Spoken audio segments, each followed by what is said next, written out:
So hello everyone. As we know कि हमारा UPPCS का एग्ज़ाम 12 अक्टूबर को है और बीपीएससी का 13 सितंबर को।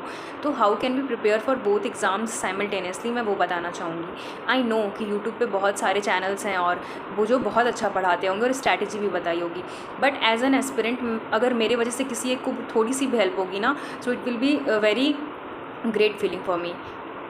सो I would like to share a small plan और कुछ बुक लिस्ट बताना चाहूँगी जो कि श्योर शॉट हमारा सिलेक्शन करा सकती है in upcoming exams. So here we go. Okay, so we know कि यूपीपीसीएस का एग्ज़ाम हमारे 12 अक्टूबर को है और बीपीएससी का 13 सितंबर को है। तो सबसे पहले जो हमारे सब्जेक्ट्स जो कि वो दोनों एग्ज़ाम्स में रिलेवेंट हैं वो है history, geo, science, polity, current affairs, environment, economy, miscellaneous. ये हमारे दोनों एग्ज़ाम्स में कोलाइड कर रहे हैं, दोनों एग्ज़ाम्स में टॉपिक्स आते हैं। बट जिसका मेजर वेटेज होता है ना वो है हमारा ये 4 सब्जेक्ट। अगर हम इन 4 सब्जेक्ट को अच्छे से कर लें तो इन 4 सब्जेक्ट को अगर हम अच्छे से कर लें तो हमारा सिलेक्शन कहीं नहीं गया है। बट वी नो कि ये तो ह्यूमनली पॉसिबल नहीं है ना कि इन सारे सब्जेक्ट के सब आंसर हमको आएँ। तो ये सब पे भी करंट अफेयर्स भी एक मेजर रोल प्ले करता है। 26 to 30 क्वेश्चंस करंट अफेयर्स से भी दोनों एग्जाम्स में आते हैं, मिला के का सेंस कि बिहार का भी और मतलब उत्तर प्रदेश स्पेशल जो रहता है वो दोनों मिला के आता है। तो मेजरली हिस्ट्री, जियो, साइंस और पॉलिटी, ये 4 सब्जेक्ट हमारा मेन फोकस होना चाहिए। अगर इनको हम अच्छे से कर लेंगे ना तो सिलेक्शन होना ही होना है। कुछ सब्जेक्ट्स ऐसे हैं ना जो कि स्पेसिफिक हैं, जैसे कि बिहार का करंट अफेयर और बिहार का स्टैटिक, बिहार का बजट और बिहार का इकोनॉमिक सर्वे, ये बस बिहार के पीसीएस में आएगा। और same goes for UP PCS, UP का स्टैटिक पोर्शन, यूपी का करंट अफेयर और बजट सब कुछ हमारे यूपी पीसीएस में आने वाला है। तो अब एज़ वी नो कि पीसीएस का एग्ज़ाम हमारा बाद में है और बीपीएससी का पहले है, तो हमें क्या करना होगा ना, सितंबर तक ये तो करना ही करना है क्योंकि ये दोनों एग्ज़ाम्स में कोलाइड हो रहा है। बिहार स्पेशल और इसका स्टैटिक और बिहार का बजट और इकोनॉमिक सर्वे हमें 13 सितंबर के पहले कर लेना है। बट यूपी स्टैटिक और इसका बजट और इसका सब कुछ ये हम करेंगे 13 सितंबर के बाद, यानी हमारे बीपीएससी के बाद। तो स्ट्रैटेजी हमारी कुछ ऐसे रहेगी। और ये तो पता ही होगा आप लोग को कि बिहार के पीसीएस में सीसैट नहीं होता है। जो 150 क्वेश्चंस पूछते हैं इसी में हम सीसैट यानी मैथ्स और रीजनिंग के कुछ बेसिक क्वेश्चंस ऐड हो जाते हैं। तो 150 क्वेश्चंस होते हैं, 150 मार्क्स का होता है, 0.25 इसमें नेगेटिव होता है, इसमें सीसैट नहीं होता है। And in UP PCS CSAT होता है, 100 क्वेश्चंस होते हैं, marks 200, 2 marks for every right answer and 0.66 की नेगेटिव मार्किंग होती है। जीएस में इसमें 150 क्वेश्चंस होते हैं, 200 मार्क्स यानी 1.33 मार्क्स हमारे एवरी राइट आंसर और नेगेटिव मार्किंग 0.44 की होती है। तो हमारा बेसिक सा अप्रोच ये होगा कि बीपीएससी के पहले पहले तक हमारे ये सारे सब्जेक्ट्स अच्छे से कवर हो जाने चाहिए। उसके बाद जो हमारा एक्स्ट्रा टाइम होगा उसमें हम ये चीज़ करेंगे, इसको अभी हमको छूना ही नहीं है, इसको यानी इसको हमें अभी टच नहीं करना है। We will touch this after BPSC. So what should be our sources. देखो, हिस्ट्री में 3 होता है, पता है ना, एंशियंट, मिडाइवल और मॉडर्न। पहली बात तो घटना चक्र जो है ना वो सबके लिए करना बहुत इंपॉर्टेंट है। ऐसा मिसकंसेप्शन होगा कि घटना चक्र से क्वेश्चन नहीं फंसते हैं direct and all, but it is proven. आप मिला लेना, बहुत सारी वीडियोस पढ़ी हैं, मैं अपने इस वीडियो में ये सब नहीं करना है मुझे। बट एज एन एस्पिरेंट मुझे पता है कि मैंने घटना चक्र छोड़ा था नहीं, मतलब प्रीवियस ईयर जब यूपी पीसीएस हुआ था दिसंबर में, Ghatna Chakra I skipped that. But in this year मैंने घटना चक्र पर थोड़ा सा ध्यान दिया and it improved my marks. तो घटना चक्र को स्किप नहीं करना है। हमारा बेसिक स्ट्रैटेजी ये होना चाहिए सोर्स को लेके कि हर सब्जेक्ट के लिए एक कोई स्टैटिक सोर्स, या तो वो आपके कोचिंग के नोट्स हों या तो कोई बुक हो या कुछ भी, तो एक वो और एक घटना चक्र, दैट इज़ मस्ट। और उससे हमारा काम हो जाना है। 10 सोर्स पे जाने से, 10 लेक्चर पे जाने से कभी सिलेक्शन नहीं होगा। हर चीज़ के एक स्टैटिक सोर्स रखो और एक घटना चक्र, that will be more than sufficient. And when I said this, believe me, पहले मेरे भी मार्क्स अच्छे नहीं आते थे एग्जाम्स में, but after I followed only घटना चक्र and one basic source for every subject, my marks started increasing.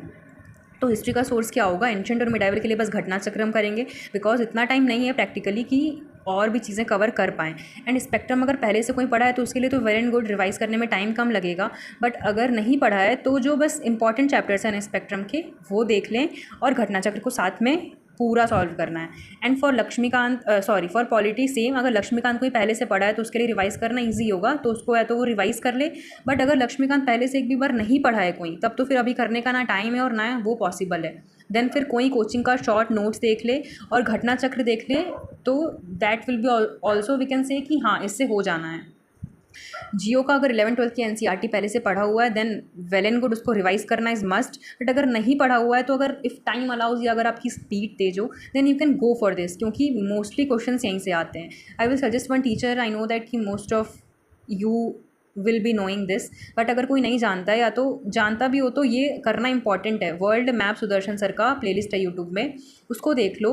जितने भी क्वेश्चन होंगे ना वर्ल्ड मैप के, या तो इंडियन मैप के भी इनके लेक्चर्स पढ़े हैं, वो भी माउंटेन्स हुआ, फिर लेक्स हुई इंपॉर्टेंट, वो सब सर का देख लो। इसके बाहर से क्वेश्चन नहीं आएगा, दिस इज़ फॉर 110% श्योर। और फिर बाकी घटना चक्र तो करनी ही करनी है। एंड साइंस के लिए घटना चक्र कर लो। बाकी ये पहले से कोई पढ़ा है अगर एनसीईआरटी 6 to 10 तो उसको रिवाइज कर ले। बट अगर नहीं पढ़ा है ना तो इट इज़ नॉट पॉसिबल कि 2 महीने में हमें सब चीज़ कर लें, क्योंकि घटना चक्र अपने आप में बहुत बल्कि होती है। और IAS PCS पाठशाला करके आई नो कि यू मस्ट बी नोइंग, अगर इसका वन लाइनर कोई ले पाए या पढ़ना चाहे तो they can go for this. और अगर किसी को चाहिए तो मेरे पास है, they can comment me, I will send them on Telegram. और फिर करंट अफेयर्स का एक सोर्स है आई दृष्टि, ये बहुत ज़्यादा सही है। इसके अलावा कहीं जाने की ज़रूरत नहीं। अगर आप कोई मंथली मैगजीन फॉलो कर रहे हो तो उसको पढ़ो, बट अगर अभी आप कोई मंथली मैगजीन नहीं पढ़ते हो तो प्रैक्टिकली इतना टाइम नहीं होता है कि आप साथ में मंथली मैगजीन करो, घटना चक्र करो एंड सब कुछ करो, तो you can skip monthly magazine. I Drishti को कवर करो। और फिर जो हमारे अभी मंथ्स बचे हैं आगे हैं, जो जुलाई, अगस्त, सितंबर और अक्टूबर, इन सब का मंथली कोई करंट अफेयर्स का उठा के वीडियो देख लो। और जो मैगजीन कर रहा है उसके लिए तो फिर मैगजीन सही है मंथली, बट अगर जो नहीं कर रहा है, यूट्यूब पे बहुत वीडियोस पढ़ते हैं हर मंथ का अलग अलग उठा के, you can watch videos for them. और फिर आई दृष्टि लास्ट में अगर आती है तो उसको तो करना ही करना है। और दोबारा जो पहले वाली आई हुई है उसको भी अच्छे से पढ़ लो। इकोनॉमिक्स के लिए घटना चक्र will be more than sufficient, क्योंकि इकोनॉमिक्स से ज़्यादा क्वेश्चन आते नहीं हैं। हाँ, बजट को हमें अच्छे से करना है, सेंट्रल बजट, और बाकी अगर यूपी का एग्ज़ाम है तो उसके लिए यूपी का बजट, और बिहार वाले में बिहार का बजट। इन्वायरमेंट के लिए घटना चक्र इज़ मोर देन सफिशिएंट फ़िलहाल के लिए, क्योंकि टाइम कम है। एंड इफ़ अगर आपके पहले के कोई कोचिंग के नोट्स हैं देन सब्स्टिट्यूट इट विद घटना चक्र। सो जैसा कि I am only here for helping you all, तो मैं 2 चैनल सजेस्ट करना चाहूँगा। यू नो कि यू ऑल नो, बट ये SSIP यानी स्टडी स्मार्ट IAS PCS, इन लोगों ने एक न्यू सीरीज़ शुरू की है 30 डेज़ की, उसको देखो। और रात में 9 बजे के आसपास क्विज़ होता है, उसको लगाओ, that will be very beneficial according to me. और अगर कोई हिंदी मीडियम का, इंग्लिश मीडियम वालों के लिए ये चैनल बेस्ट है, प्रिसाइज्ड प्रिपरेशन होती है तो बेस्ट है, इसको देखो, फॉलो करो। बाकी घटना चक्र तो करना ही करना है, इसको स्किप नहीं करना है। और फिर ये PCS अभ्यास हिंदी के लिए आप देख सकते हो। तो this is my small diary, I would like to give you a small tip कि डेली के आपके जो टारगेट्स हैं ना उसको लिखो, उससे बहुत हेल्प होता है।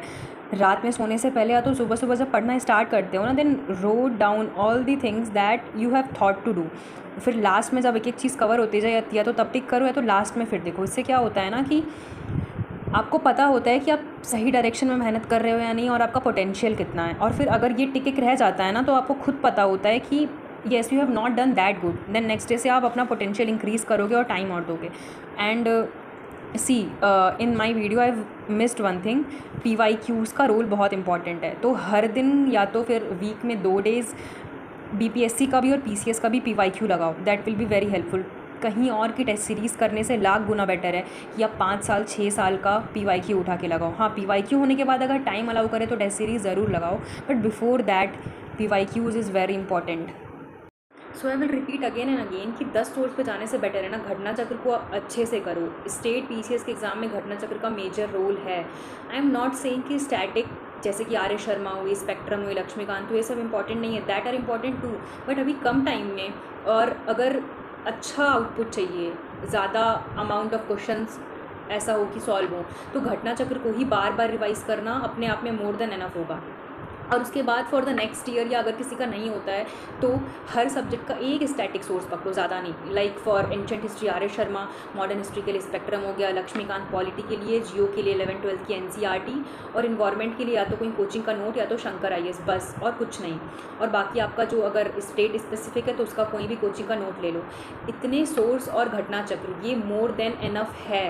आप इन्हीं का मल्टीपल रिवीजन करो, शॉर्ट नोट्स बनाओ, इसके बाहर से क्वेश्चंस नहीं आने हैं। अगर आएगा भी ना तो वो किसी से नहीं होगा। तो हम जो अपने बेसिक क्वेश्चन से अगर वो गलत होते हैं एग्जाम में ना, तो इट हर्ट्स, बहुत बुरा लगता है। जैसे कि अगर आपको ऐसा कोई क्वेश्चन है जो कि सबको आ रहा है, तो अगर आप उसको गलत करोगे तो रेस में आप हो गए नहीं ना। फिर 10 सोर्स पे जाने से बेटर है कि बार बार एक सोर्स को रिवाइज़ करो तो ही काम होगा। Thank you.